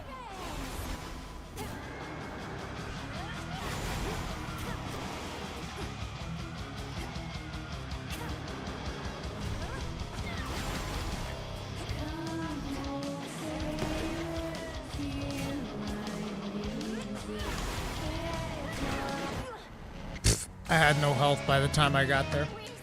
But yeah, that is what a run in Hades 2 is like. The game is a ton of fun. Art style's really good. Music is friggin' god tier. Gameplay is pretty friggin' good.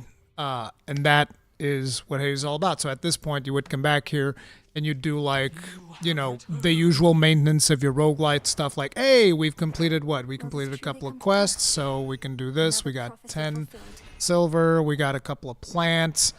We got a bunch of more stuff, and you know, you just get rewards, and then you get a little bit of a leg up on your next run, and you keep going over and over and over. That is what Hades 2 is all about, and it's pretty fun. It's pretty friggin' fun. It's currently, I think it's like 26 bones or something like that, which is pretty reasonable, but you know, it is what it is. I just wanted to show you guys what Hades is all about. But yeah, that's it right there.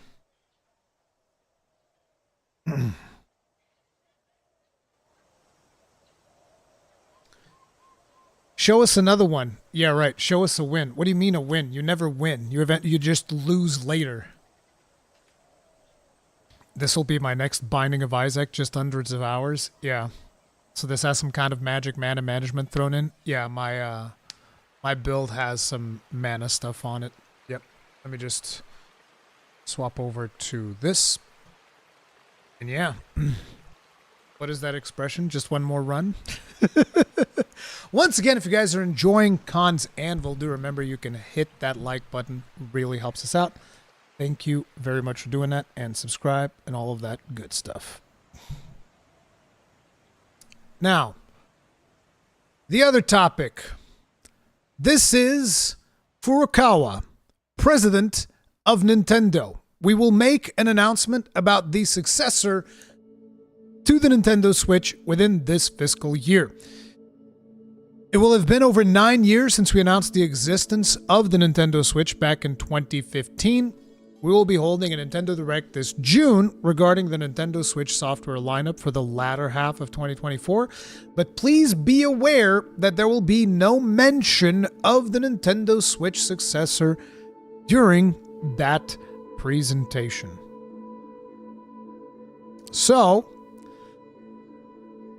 this basically confirms it. Now, I've actually made a mistake when I retweeted this because I said, oh, we're going to get an announcement on the second half of the year, but really, fiscal year ends in March 2025.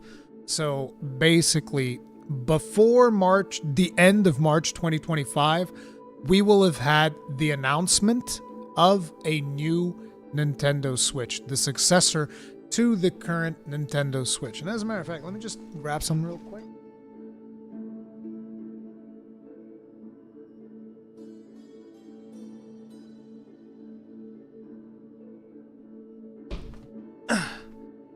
Because whenever it comes to the Switch, there's a lot of people that always like to try and gaslight their way into saying things like, oh, but the Switch wasn't worth it. Switch was bad. Switch this, switch that. And it's like, bro, listen. Listen, bro. Like, I understand that people like to be super up their own ass when it comes to whatever platform they play their video games on. Now, me personally, I like a platform for the games that it has. I don't really care what that platform is. In this particular case, I also really like the Switch as a piece of hardware, for sure. But like, you're gonna tell me that a console where you got like Xenoblade Chronicles 2 and 3 and eventually even 1 enhanced, you're gonna tell me that wasn't worth it, bro? Xenoblade Chronicles alone makes this console worth it. Then on top of it, you have your Super Smash Brothers, you have Triangle Strategy, you have Mario Kart 8, you have your Bayonetta. Was Bayonetta 2? No, Bayonetta 2 is on the Wii U. So you have Bayonetta 3, which I haven't even played Bayonetta. You have Zelda Breath of the Wild, Tears of the Kingdom, Monster Hunter Rise, which initially released here, Super Mario Bros. Wonder, Super Mario Odyssey, Monster Hunter Generations Ultimate, Daemon X Machina, even though that also came to the PC, but initially it was exclusive to this. I even liked ARMS, and there are a lot of people didn't like ARMS for whatever reason. I liked ARMS. We have the remaster of Metroid Prime. You have Metroid Dread. Live Alive. Was Live Alive? Live Alive is exclusive, right? Or is that on PC? I think that might be on PC as well. And you have a bunch of other really phenomenal games that came out for it. Monster Hunter Stories 2. Although I think that one came out on PC as well. But yeah, a ton of friggin' absolute bangers came out on this console. And people are like, it's not that great. Just shut the fuck up, bro. What the fuck are you talking about? The console was awesome. Now, you can say that from a hardware standpoint, some people wanted it to be beefier. But like, bro, there's absolutely so many good games on this console, dude. Don't even. Astral Chain, exactly. I guess I hadn't installed it because I already finished Astral Chain, so it's probably not on my console anymore. But yeah, dude, it's absolutely phenomenal. And there's even third-party support for a lot of video games. So, you know, we're going to get a new Nintendo Switch. The rumors are saying it's probably going to be backwards compatible. There is potential for the console to also not be a massive upgrade. There's a lot of people saying that there's going to be like an enhanced dock or something, wherein in the dock it will just overclock the thing and it will be able to do higher resolutions and all of that stuff. But fundamentally, I think it's going to be good. I think it's going to be good. I'm probably going to be getting one regardless. So, you know, I solved the hardware problem by emulating, to be honest, but that's really hard, so Nintendo nuked it all. Yeah, Nintendo really went after emulators. You could almost say that them going after the emulators could be in preparation for the Switch 2. But I don't know. We'll see.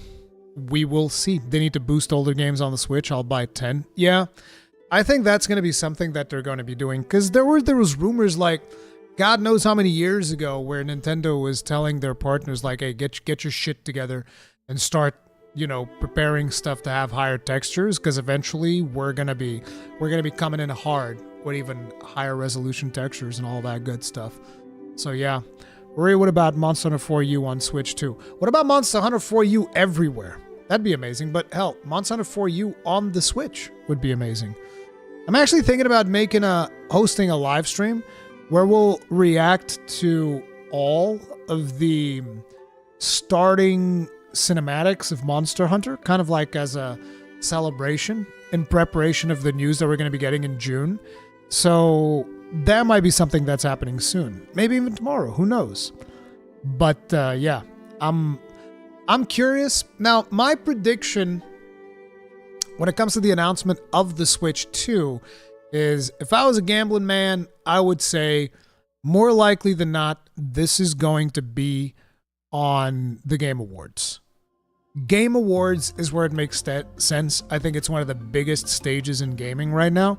So Game Awards makes the most sense, especially if Nintendo says we're not announcing it in June. So this means that on Summer Games Fest, we're getting more news for Monster Hunter Wilds. And then during the Game Awards, we're probably going to be getting Switch 2. So not only is 2024 going to be a banger of a year in terms of video game releases, we're also going to be getting new hardware release from Nintendo, potentially the PlayStation 5 Pro that we've also been hearing rumors about.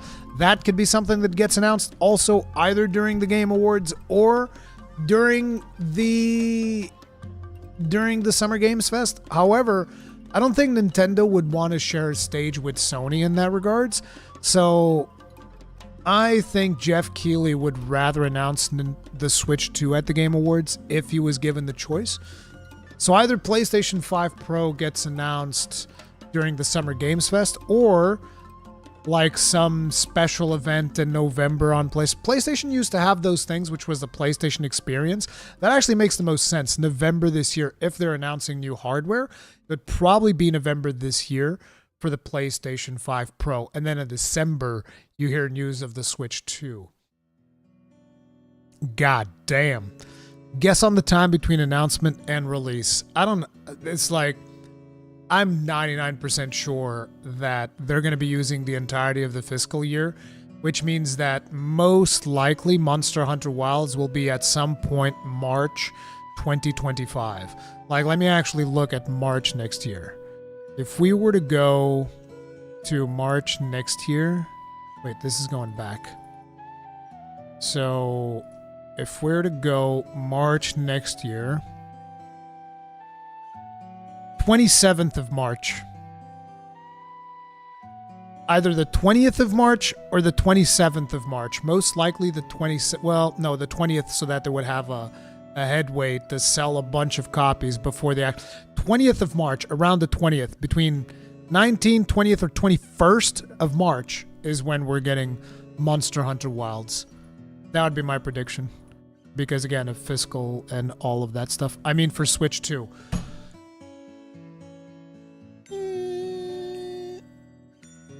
I mean, the announcement is going to be before the fiscal year.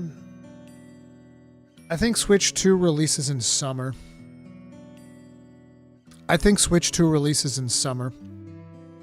After end of fiscal year. So we'll count towards the fiscal year of 2025. Less than a year? No, I think it's more than a year. I think Switch 2 is still more than a year away from releasing. That'd be my prediction, but I have no fucking idea. Crossplay for Monster Hunter? I would say the chances of that are extremely high, but who knows? I can't absolutely confirm. But yeah.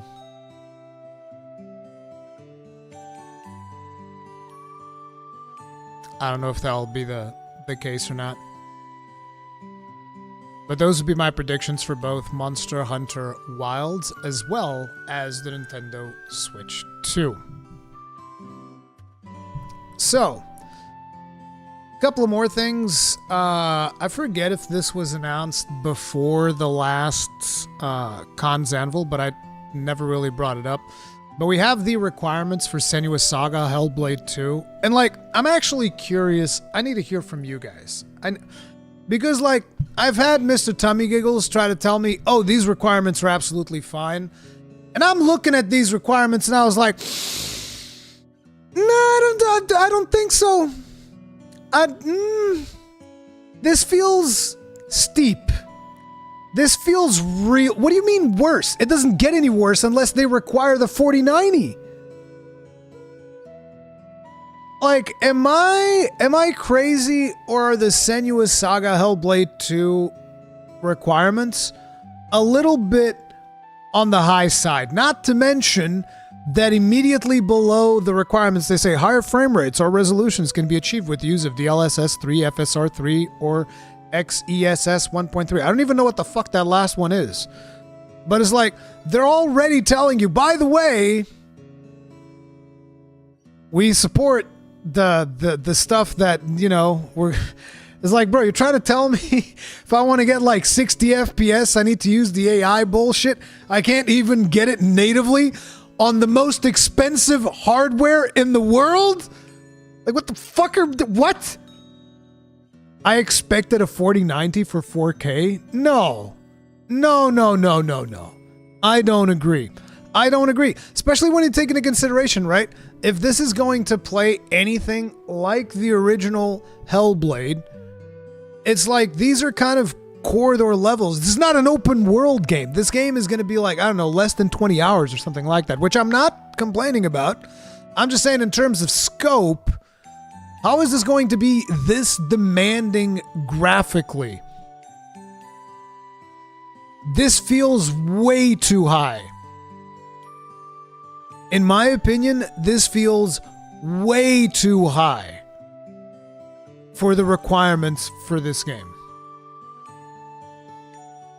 Is it mere the hardware requirements for No Rest for the Wicked really high for what you see? Yes, and it also had performance issues when it launched. I don't know what it's like right now. I haven't played it in a while because I'm waiting for them to fix inventory management. Because until they give me 99 stacks, like, bro, I can't log into the game and just be like, oh, let me just put like 50 more fucking chests in my house.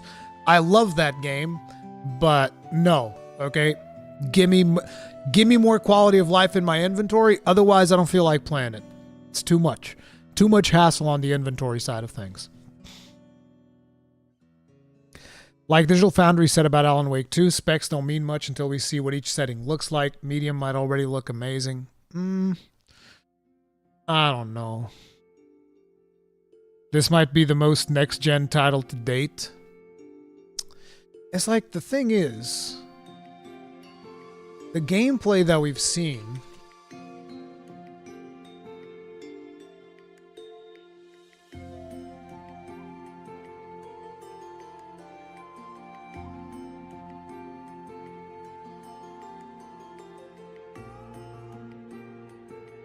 why is there no official source for these like big... Oh, here we go. Gameplay reveal.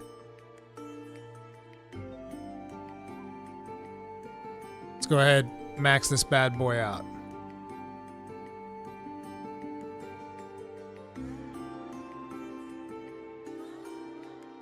See, that's the thing. Like, I'm looking at this. Looks good. Don't get me wrong. It looks really good. But, like, does it justify all that?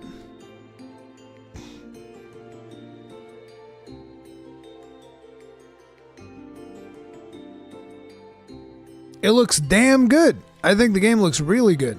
But does it justify those hefty hardware requirements? Cuz like look at the textures on this character right now. It looks good. But I mean, this is not the most detailed thing I've ever seen. And this is on the maximum. This is 4K.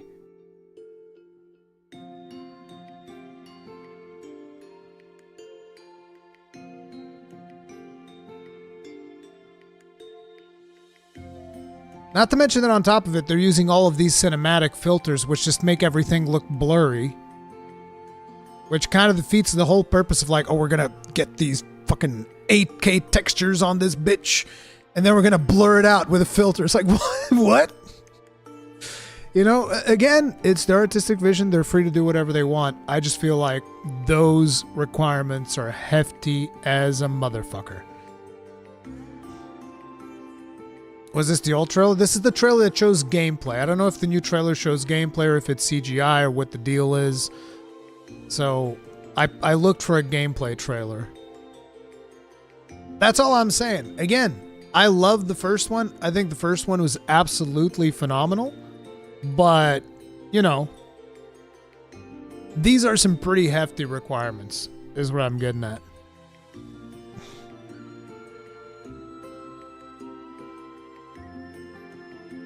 Is this even gameplay? Yeah, that is gameplay. That is gameplay. So another topic that I wanted to bring up is we got to talk about Granblue Fantasy. Oh crap, my head is like all the way outside the camera. Swap back the presentation. We got to talk about Granblue Fantasy Relink, team. So I know that a lot of you guys were asking me, Rurikhan, you're going to get those new characters? You excited about Granblue Fantasy Relink? Hey, what's going on with Granblue Fantasy Relink? I don't know if I feel like playing it. I played it yesterday, and so they added this new encounter. And let me tell you what the problem is. The encounter is great. I had a lot of fun playing this. I think that this attempt that we're watching was like my best attempt at defeating it. Right, I'm playing as Eugen. As you guys know, Eugen was my boy. Even though I was playing mostly Vayne when I stopped playing, I just felt like going back to Eugen, beat the crap out of this creature. And the thing is, right, so you have this new encounter, and there's one other mission that's just a grinding mission that's super easy to do, so I'm not going to be showing that. Doesn't really matter. It's a super easy mission to do. But you have this boss, and the boss drops materials for you to unlock the new characters. Except the drop chance for those materials is like good fucking luck. That's the drop chance for those materials. Not to mention that then you also need some of the materials that he drops to grab some new sigils for your characters. To give you guys an idea, there's a sigil that I need from this fight that I need 10 of them, and I've gotten 1 so far. So it's like, I love this game. I think this game's absolutely phenomenal. I don't feel like killing this one monster 100 times to get a new character and 1 more sigil for my character.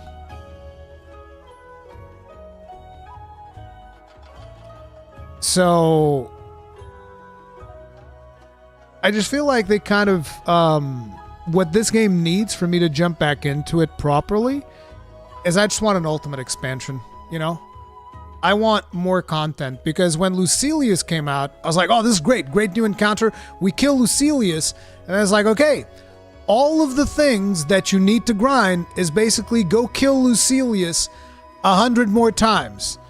And I was like, I don't feel like killing Lucilius 100 more times, just like I don't feel like killing Behemoth 100 more times. It's a fun fight. I don't want to kill this boss 100 times. Let me do something else. Let me grind the materials doing something else. Let me swap things around, fight some other boss. Make the other boss harder if you want. I don't care. Make it harder, but let me do something else. Right? That's the thing. That's the biggest problem that I have with this right now, and I don't think I'm going to be streaming this because I think you guys would be bored. It would be just be me doing this boss. It was kind of what we were doing, because that's kind of the way that the game even ended the first time around before the Lucilius update. It was basically me jumping into the game with Misutami Giggles and Wada Nagashi, and we would go and we would murder, what's his face? Ragnarok? Is it called Ragnarok? I forget. The big dragon. And we'd kill him, and then we'd go back, we'd kill him again, and then we'd curse our luck, and then we'd kill him again. I mean, it's got all of the trappings of a gacha, except you can't pay your way through it. That's it.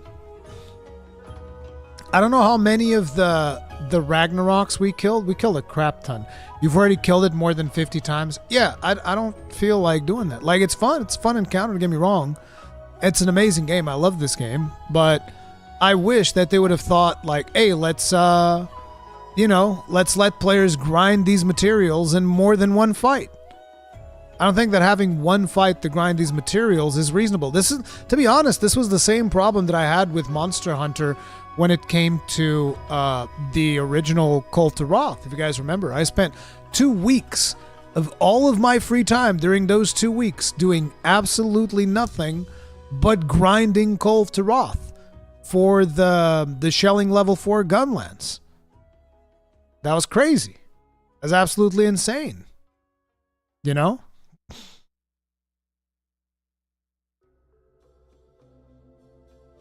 Wait, you've already killed him more than 50 times and you still haven't gotten the character? See, he's killed this boss. I haven't killed him 50 times. I killed him like, I don't know, 10 or 12, something like that. So you've fought this boss 50 times and you're still not able to unlock one of the new characters. It's just not reasonable. Yeah, you need variation in the grind. I don't think that's reasonable at all. I think that's not a good idea.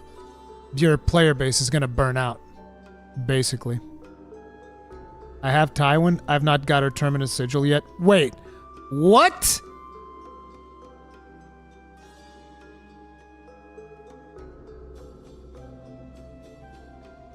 Terminus Sigil? Oh, God. Yeah, you're crazy. No, that's insanity. I think they've done a fantastic job with this game, but the updates are just not hitting. The updates are straight up just not hitting for me at all. But anyway, last bit of news. Seems like people are DDoSing Final Fantasy XIV servers, which kind of sucks. Really wish people wouldn't do that, but it is what it is. Although, in a way, this is going to prepare them for the launch of the game. They're going to have their security tightened up and, you know, do some maintenance on the servers, get everything sorted out, because I want to jump back into Final Fantasy XIV. And as a matter of fact, I did jump back into Final Fantasy XIV, and I did this thing. Show you guys. I did the Final Fantasy XVI quest, so I played Final Fantasy XVI in my Final Fantasy XIV. Look at Clive over here. This is actually pretty cool. I'm actually I'll mute this real quick so that you guys actually get to hear this.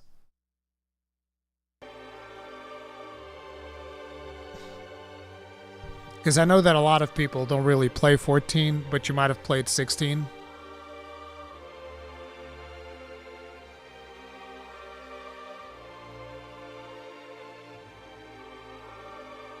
Take heart, Scarlet Star, call upon your strength. So we get Clive in Final Fantasy XIV as a teammate. And then we get to go do a raid. Unfortunately, it's level synced to 50, so your abilities are kind of like meh. But they give you 2 new abilities to play around with. So naturally, we're going to go to the Bowl of Embers to face off against Ifrit. And that's the quest. You fight against Ifrit.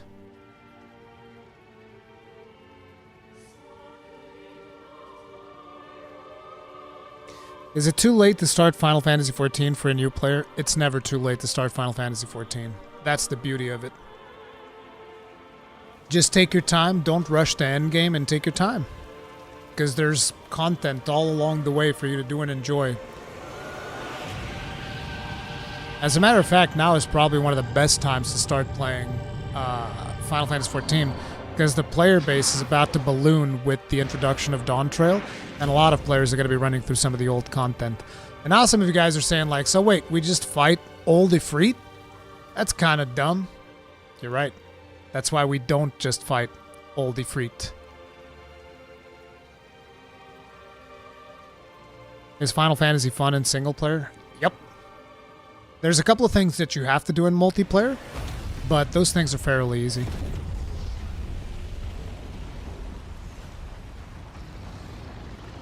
So we fight Final Fantasy XVI's Ifrit in Final Fantasy XIV.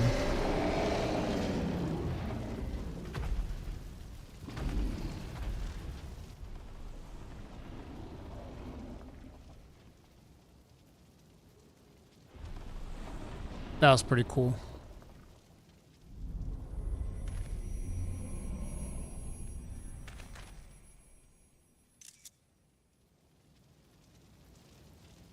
I was taking a couple of screenshots on the way.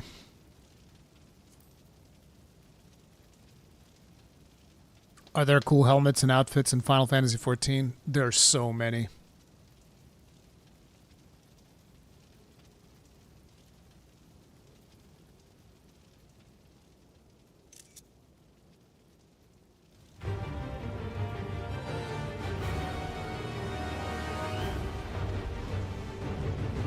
I bought all the Orchestrion rolls.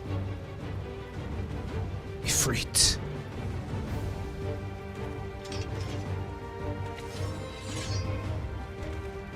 It's the thing which killed Joshua. So this apparently takes place before the time skip in Final Fantasy XVI, which is why you can see that Clive still has his tattoo. Which basically still fits canonically in Final Fantasy XVI. Because there's a time gap of like 5 years or something. I forget how many years it is. But there's a time gap, and during that time gap, Clive actually did come to Eorzea.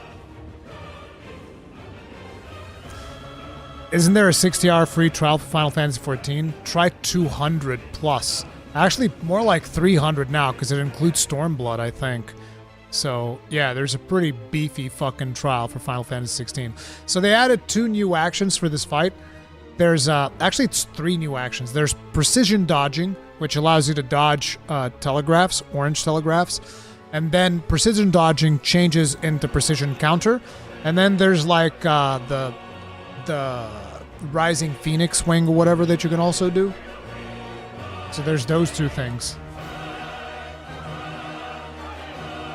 Any downsides to playing 14 on console? No. Unless you're playing on Xbox, because then you have to pay for the Game Pass and the subscription. Which, if you're not already paying for Game Pass, it's annoying. Boom. Precision dodge. See? And then you get to do a precision counter. And then the other one there is the Rising Phoenix. It took me a while to get into the rhythm of it, because basically the dodge has such a massive cooldown that you can just do it non-stop. Like, after a while, I was purposely jumping into telegraphs to do the precision dodge for the precision counter damage. But yeah, you just go through. Oh yeah, there's like this moment where you have to shield Clive. See, he's going to go ahead. Boom, he's stuck there. So now he's like, help me! And I'm gonna save Clive. I always love these moments where it's just like, oh, okay. I even forgot how to do this bit. I haven't done it in so long.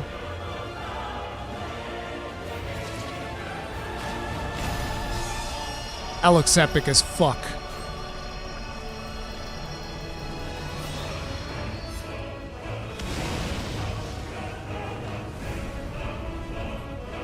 It is really well done.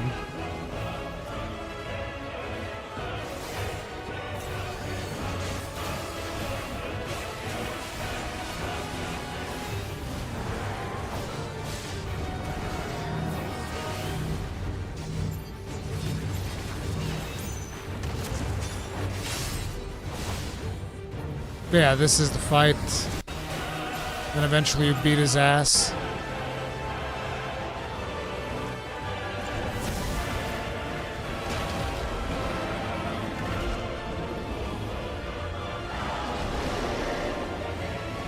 And Clive accepts the truth. Oh, we haven't beaten him yet?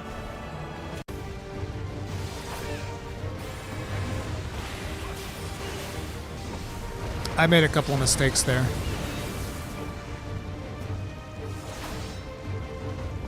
Just a few more, Rui, leave none standing.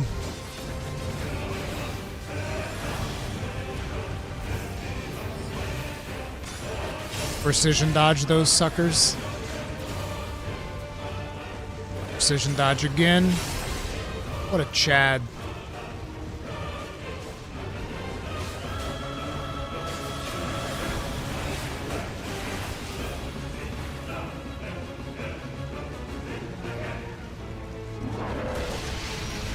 I should have precision dodged there. Even set on your guard.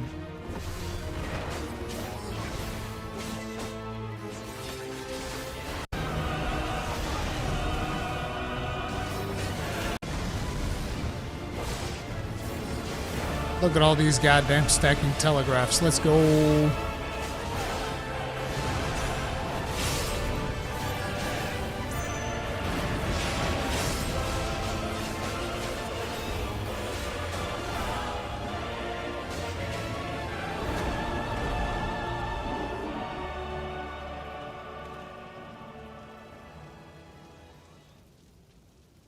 I blamed another to spare myself the guilt. Spoilers for Final Fantasy XVI. It's interesting that they actually revealed that in Final Fantasy XIV. I accept the truth of it now. Well, they don't specify exactly what it is. You'd have to know the story. You are not Ifrit. I am.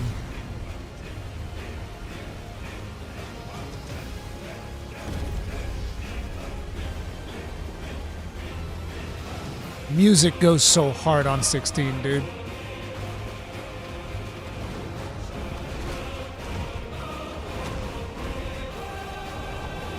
Boom.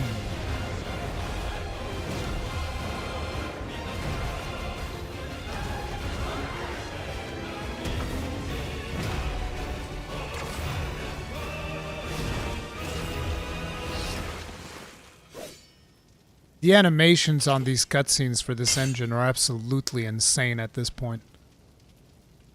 Not even my character can believe those animations. But yeah, that's the collab quest for Final Fantasy 16. It's pretty friggin' awesome. And that's the final bit of news that I had for you guys. But anyways, guys, that is gonna be it for today's episode of Khan's Anvil. I want to remind you, we do have the Discord. Should you ever want to go ahead and drop some topics in there, there's a Khan's Anvil channel. Just drop any topics that you'd like me to talk about in Khan's Anvil. But for now, that is going to be it. If you guys enjoyed today's episode, hit that like button, subscribe bell, notification icon, all that jazz. I'll see you guys in the next one. Stay strong. Stay safe. Peace out.